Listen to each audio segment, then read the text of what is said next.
The Boys é a mais nova série do Amazon Prime que adapta o quadrinho de mesmo nome escrito por Garth Ennis e ilustrado por Darick Robertson. Mas apesar de ser uma série de super-heróis, ela deturpa a imagem do herói como a gente conhece e é basicamente uma visão pessimista de como seria o mundo caso existissem seres superpoderosos. Mas em meio ao sucesso de tantos filmes baseados em quadrinhos, será que ainda existe espaço para algo tão cruel e violento quanto The Boys? We're the world's greatest superheroes. And I can do whatever the fuck I want. Shazukara! Antes de começar esse vídeo é bom avisar que ele vai ter spoilers não só da série, mas também dos quadrinhos. Então se você ainda não assistiu a série, vai lá maratonar. Se você quer ler os quadrinhos, vai demorar um pouquinho mais, então já se inscreve no canal e clica no sininho para ativar as notificações e você não se esquecer de voltar aqui para conferir o que a gente achou de The Boys. A série começa basicamente da mesma maneira como acontece nos quadrinhos. Nós conhecemos Hughie e a sua namorada Robin e eles estão em um momento feliz da vida deles, dando um passo adiante, saindo das casas de seus pais e indo morar juntos, mas esse plano é repentinamente interrompido quando ela é destroçada pelo trem-bala. E eu não tô falando de um trem-bala de verdade, o que já seria bizarro o suficiente, mas é um herói, o homem mais rápido do mundo que pertence ao Set, o herói trem-bala que passa correndo por ali e simplesmente transforma a Robin em um balão de sangue e de ossos. E essa cena ficou mais chocante ainda na versão em live action do que eu lembrava que ela era nos quadrinhos. Esse é basicamente o cartão de visitas de The Boys, ele mostra pra você como essa série vai ter essa violência repentina, essa violência crua, inesperada, com sangue voando por todos os lados e como os atos dos super-heróis não têm consequências, porque a gente simplesmente vê o trem-bala falando, eu não posso parar, e simplesmente continua correndo. Então a gente vê como seria realmente o mundo caso existissem seres superpoderosos. Afinal de contas, quem é que vai falar pra eles que eles não podem fazer o que eles querem? Aliás, tem uma pessoa que faz isso, ninguém menos que Billy Bruto, que surge na vida do Hughie prometendo uma jornada de vingança, de modo que ele consiga alcançar uma paz ali, se vingando do que aconteceu com a Robin e destruindo os super-heróis. Junto com o Billy nós conhecemos o francês e o leite materno, que recebeu o apelido de Leitinho na tradução do Amazon e eu achei sensacional, e quando eles resgatam uma garota misteriosa de um porão,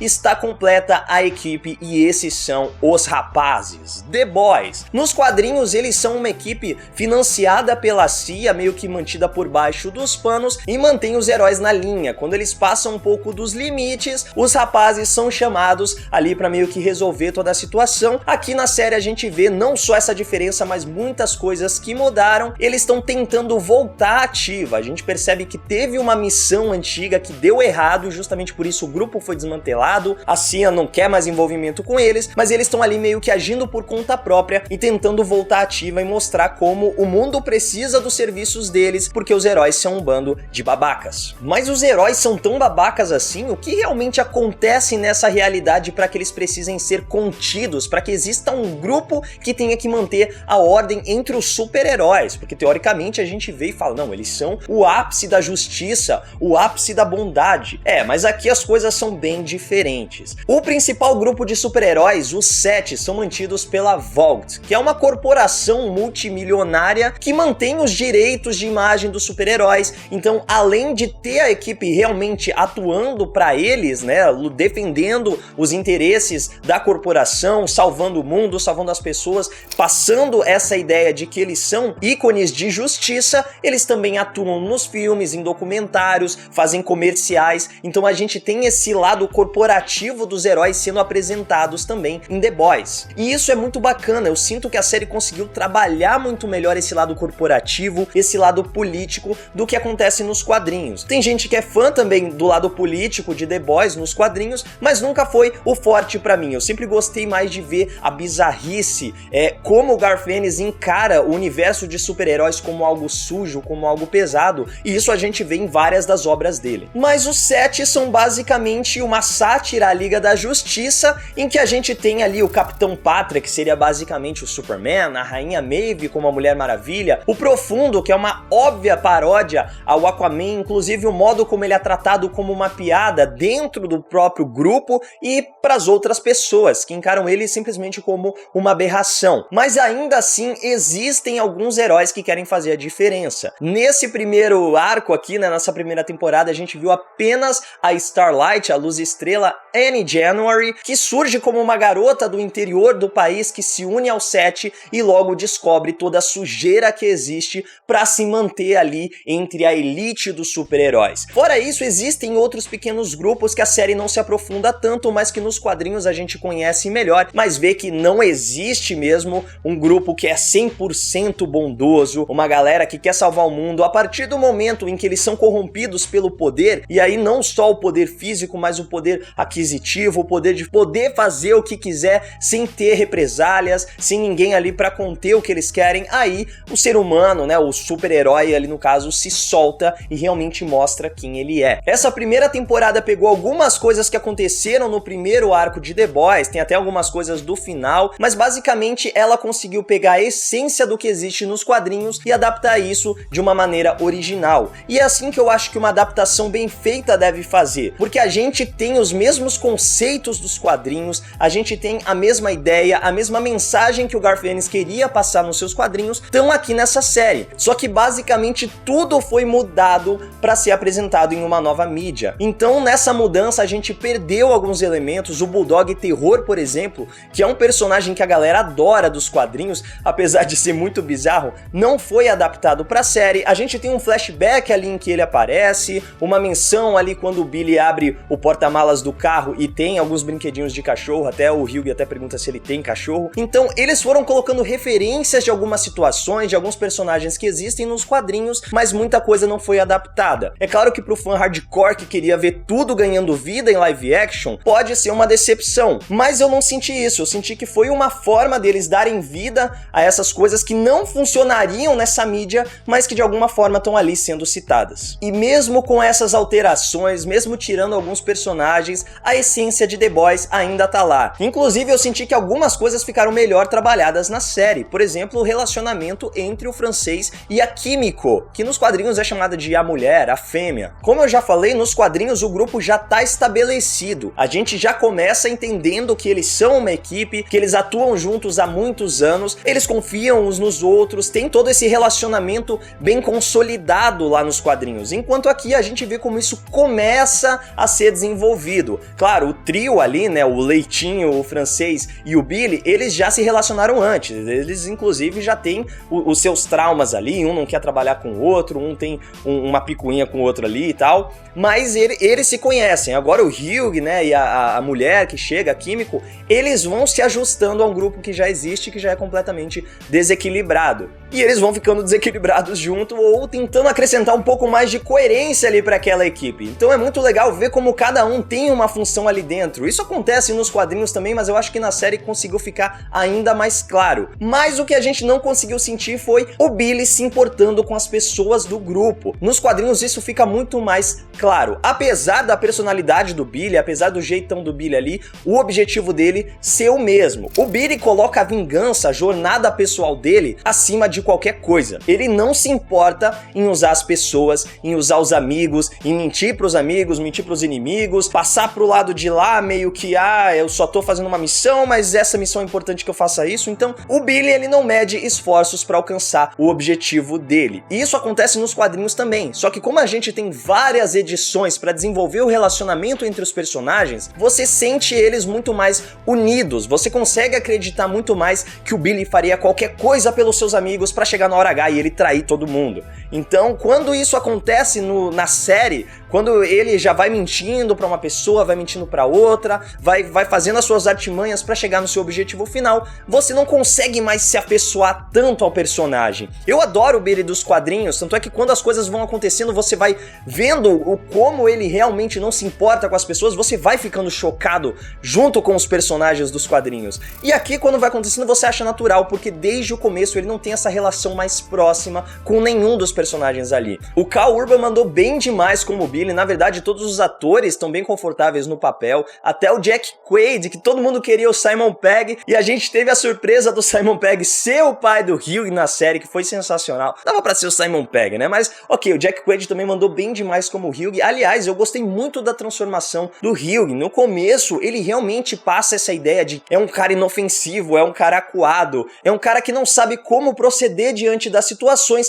mas ele vai evoluindo, ele vai se transformando, ele vai ganhando confiança, e o ator conseguiu passar muito bem isso. O Hugh do final da série é completamente diferente do que a gente conhece no começo, então é bacana ver essa evolução de todos os personagens. Até os heróis foram transformados, até os heróis foram humanizados. Isso é uma coisa que eu acho que a série conseguiu fazer melhor também. Por mais que os heróis sejam babacas, por mais que eles sejam cegos pelo poder, ainda existe um lado humano por trás deles que a gente consegue sentir, e em alguns momentos até sentir pena daqueles heróis, sentir empatia por eles, ver, caraca, isso é o resultado de uma transformação que poderia acontecer com qualquer um ali, e que a gente quase vê acontecendo com o próprio Hugh. Então eu gostei muito de como isso foi trabalhado, mas como eu falei, é difícil você se apegar a esse Billy do Karl Urban, cara. Apesar do Karl Urban ser sensacional, eu adoro ele, desde Dredd, mano, até Star Trek, ele manda bem demais, e dá pra ver que essa foi a proposta da série. A proposta foi transformar o Billy nesse personagem desde o começo, até porque por mais que ele tenha essa jornada de evolução, essa busca por vingança que começa da mesma maneira nos quadrinhos, o final dela é bem diferente na primeira temporada. Mas já que a gente fala disso, vamos falar também sobre a diferença do composto V, que na série é uma droga que aumenta os poderes dos super-heróis. A gente vê o Trem-Bala viciado nela para aumentar sua velocidade, a Pop-Claw que também usa, a Pop-Claw que inclusive faz parte de outro grupo dentro dos quadrinhos que a gente vê sendo explorado bastante no primeiro arco da série. No caso, na série dos quadrinhos, aqui na série de TV foi explorado de maneira diferente, mas a gente vê como essa droga começa a aparecer de uma maneira na série e eles vão descobrindo que na verdade ela serve para dar os poderes a todos os super-heróis. Então na verdade todos os super-heróis que existem no mundo foram drogados com o composto V quando eram bebês e por isso eles se tornaram heróis quando adultos, sendo que o Capitão Pátria foi o primeiro experimento que a Vought fez para dar vida aos heróis. Isso é muito parecido com o que acontece nos quadrinhos, mas a gente vê como a série já deixa claro que adultos não podem usar o composto V, quando a própria Steel fala que eles testaram em crianças mais velhas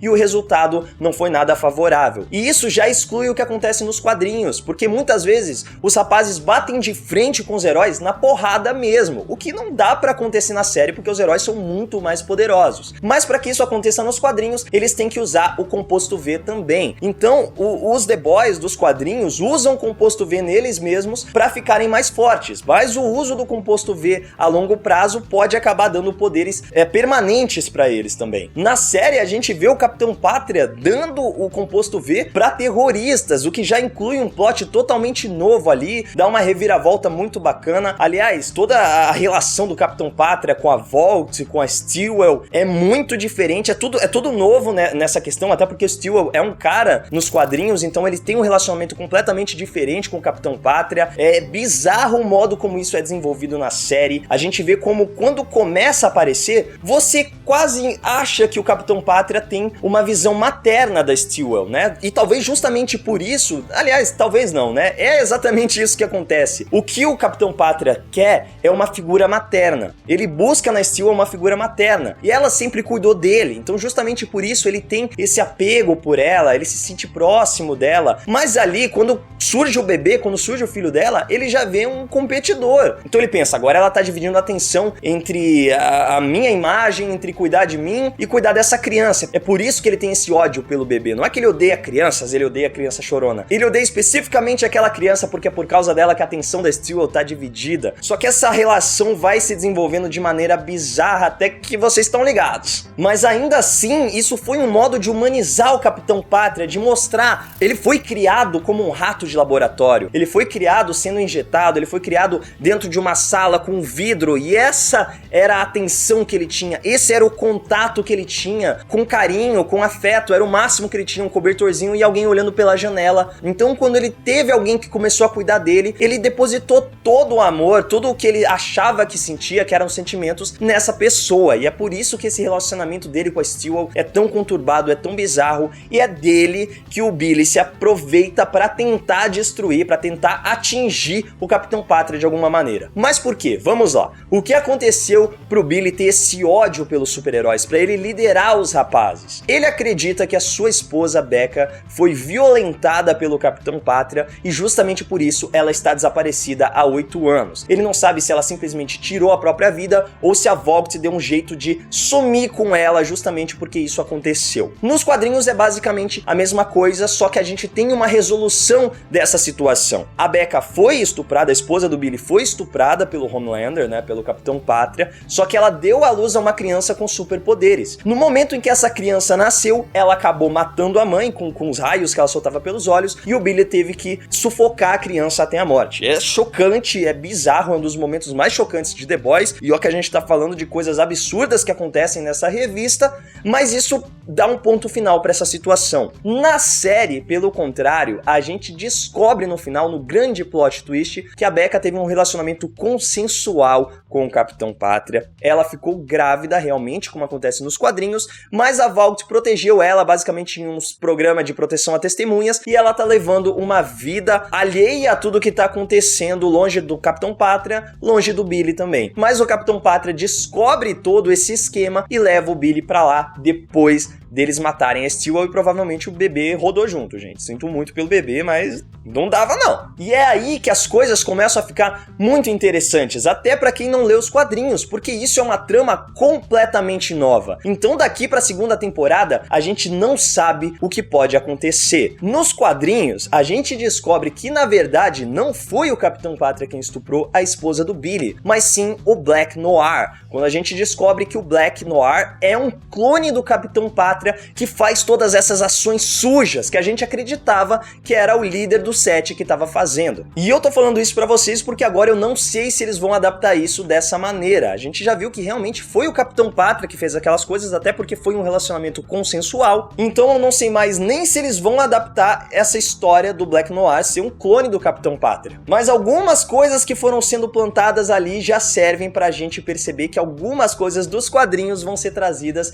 também pra série. Então esse arrependimento da Rainha Maeve ali de estar em uma situação em que ela poderia salvar mais vidas, mas ela não consegue, e ela fala pra Annie, eu já fui como você, o brilho que existe nos seus olhos também existia no meu, eu já tentei salvar as pessoas, eu já tentei fazer a diferença. O relacionamento entre a Annie e o Hugh, que foi muito bem desenvolvido na série também, do mesmo modo que existe nos quadrinhos, eu acho que na série você consegue se apegar ainda mais por esses dois, e é realmente mais um dos pontos altos da série. A série tem vários pontos altos, cara. A fotografia é muito boa, a direção é incrível, então você vê nesses planos em câmera lenta, você vê nos planos em que os heróis estão lutando, cara, as coreografias, a Rainha Maeve lutando, o Capitão Pátria invadindo a base na Síria, as cenas da super velocidade do trem-bala, todos esses efeitos, todos os poderes dos heróis foram muito bem retratados. A gente tem uma cena de luta também entre o Black Noir e a Kimiko que é muito legal, e ela não tem trilha sonora, e isso deixa a cena mais brutal, mais pesada. Parece que quando os golpes entram, cada soco, cada ferimento que vai acontecendo, você vai sentindo junto, porque a cena é muito bruta. Tem a cena do trem-bala também espancando a Kimiko na parede ali, e você fica, caraca, como isso tá acontecendo? Como isso tá acontecendo em uma série de super-herói? Então é uma série que o tempo todo consegue te chocar. E se você ficou chocado na série e acha que já foi demais pra você, passe longe dos quadrinhos, porque tem situações lá que são tão absurdas que realmente você entende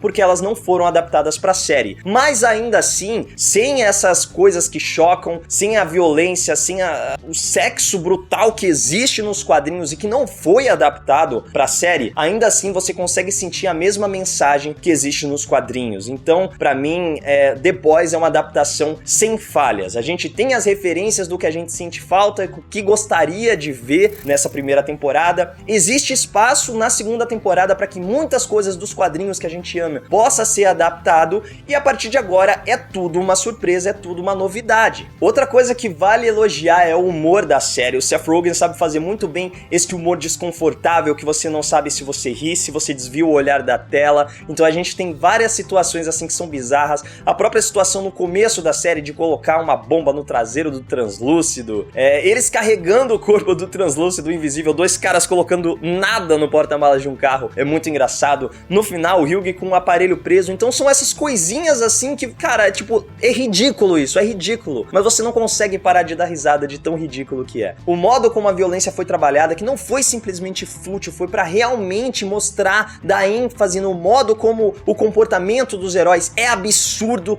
A série trata muito com absurdos, né? Então, essa violência, o humor, a burocracia política, a burocracia corporativa, tudo isso eu acho que funciona de maneira primorosa na série. Então você senta pra assistir o primeiro capítulo, você não consegue parar de assistir The Boys. Então fica aí a nossa recomendação, fica aí o nosso ponto de vista do que foi essa série, que eu já tô morrendo de ansiedade pela segunda temporada. Então comenta aí embaixo o que você achou da série, o que você achou da nossa análise e se tem alguma coisa a mais que você quer que a gente comente sobre The Boys. Aproveita para seguir a Legião dos Heróis nas nossas redes sociais e me segue lá no Instagram também, @MaidannaLH. É isso, legionários, e que a força esteja com vocês. Antes de começar esse vídeo, se você quer assistir os quadrinhos é complicado. E como só que basicamente, cara, o fio começou a balançar aqui. Inclusive eu senti até o John Wayne